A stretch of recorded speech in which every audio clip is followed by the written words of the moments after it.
A paz do Senhor, querido irmão ou irmã que me ouve, quero lhe convidar agora para uma viagem no tempo, para conhecer o que Deus fez na vida de um homem chamado Potifar, um oficial de alta patente no Egito, alguém que lidava diariamente com o peso das decisões e a força das circunstâncias. Permita-se entrar nessa história comigo, sentindo cada passo, cada gesto, como se você estivesse sentado diante dele na corte do faraó, ouvindo seu coração e sua angústia, porque ao final dessa jornada você verá como o Senhor age de igual forma em nossa vida hoje.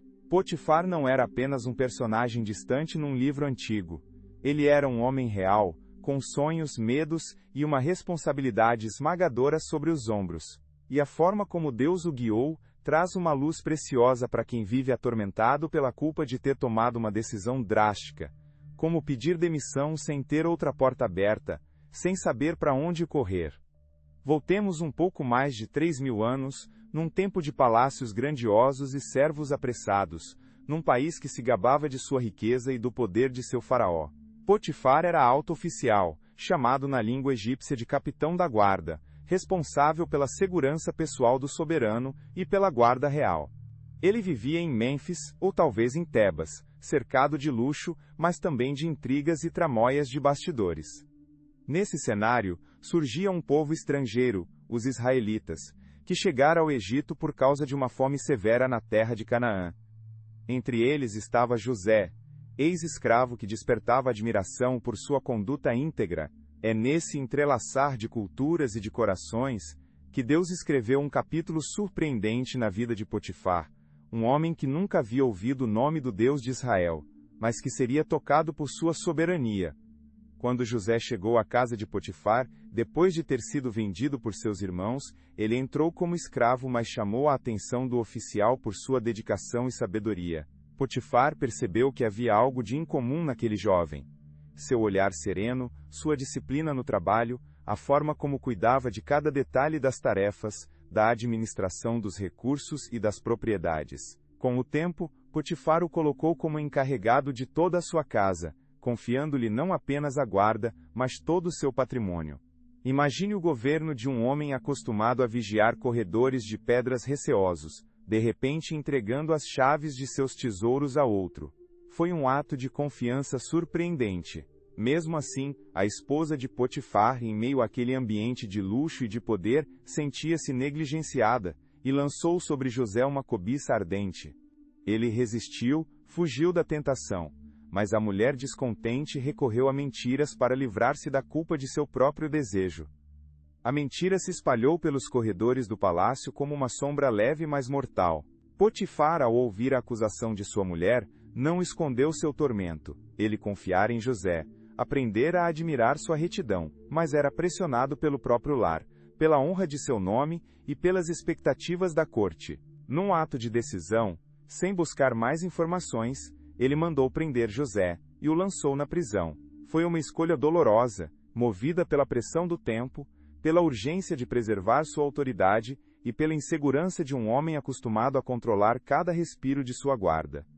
Ali, naquele momento de falha humana, Potifar experimentou culpa e inquietação, pois ele soube no fundo de seu coração que poderia ter agido de maneira diferente.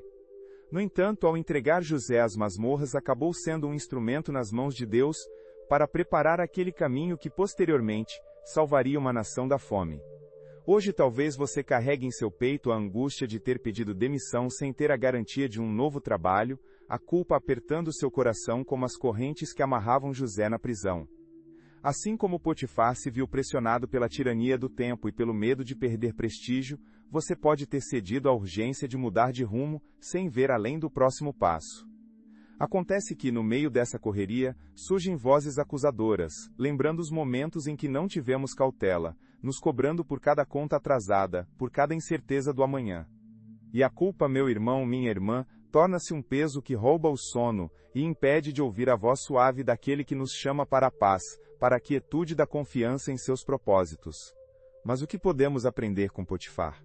Ele experimentou a tirania do tempo ao decidir rapidamente encarcerar José, e talvez viveu entre o pesar e a solidão de sua decisão. Contudo, Deus não abandonou o oficial, nem deixou a história terminar naquele calabouço de dúvidas. Ele estava trabalhando em silêncio, mostrando que sua soberania não se curva diante da falta de planejamento humano. E é aqui que entra um princípio tão antigo quanto necessário: o descanso sabático, esse espaço de parada intencional que Deus instituiu desde o deserto, quando deu ao povo de Israel um dia a cada 7 para repousar, para lembrar que o tempo não nos escraviza, mas que pertencemos a um Deus que governa o calendário da nossa vida.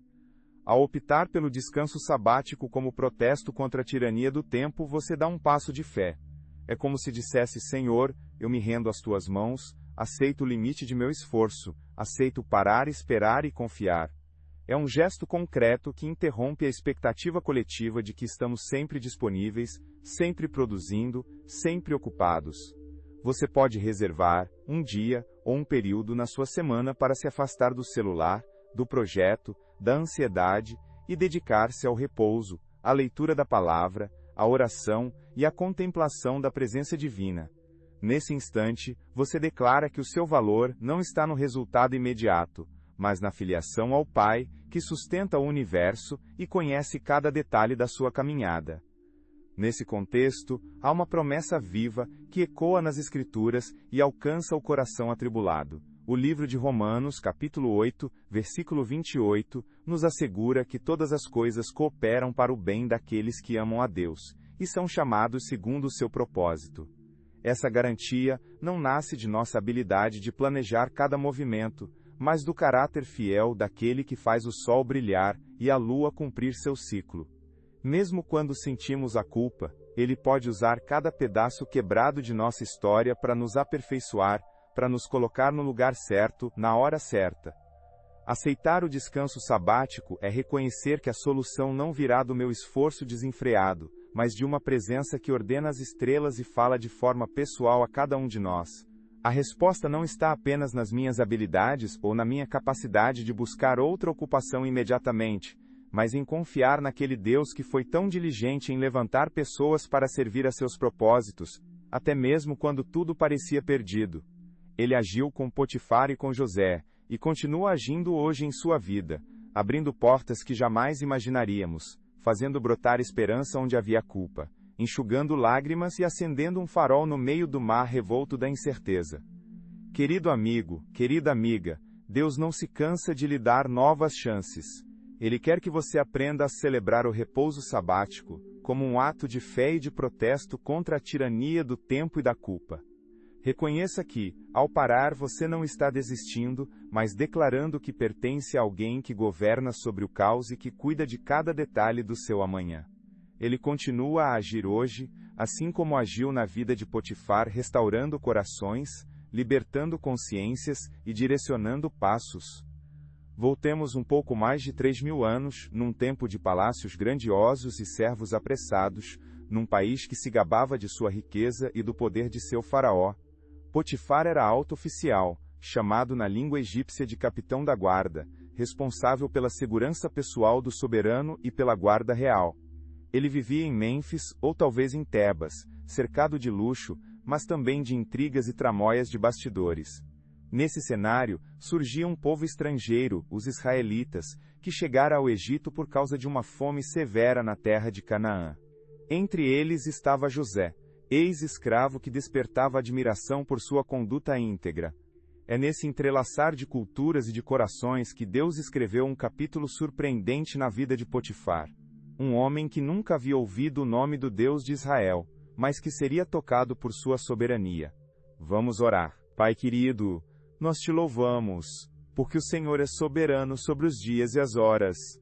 Não se surpreende com nossas decisões, e pode usar cada falha para cumprir teu propósito de amor.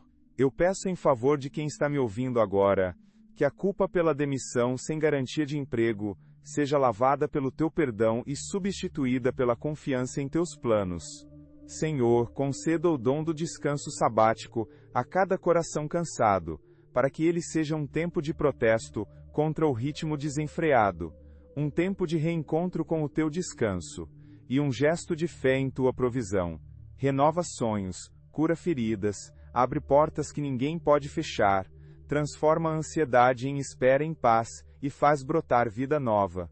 Que o livro de Salmos, capítulo 63, versículo 1, possa ecoar neste momento. Ó Deus, Tu és o meu Deus, de madrugada te buscarei. A minha alma tem sede de Ti. Senhor, faz brotar essa sede de Ti em cada um, para que nenhum esforço humano suplante a confiança em Teu agir. Traga restauração, traga milagres, traga salvação e consolação, mostrando que em Ti podemos repousar, mesmo quando tudo parece incerto. Em nome de Jesus. Amém.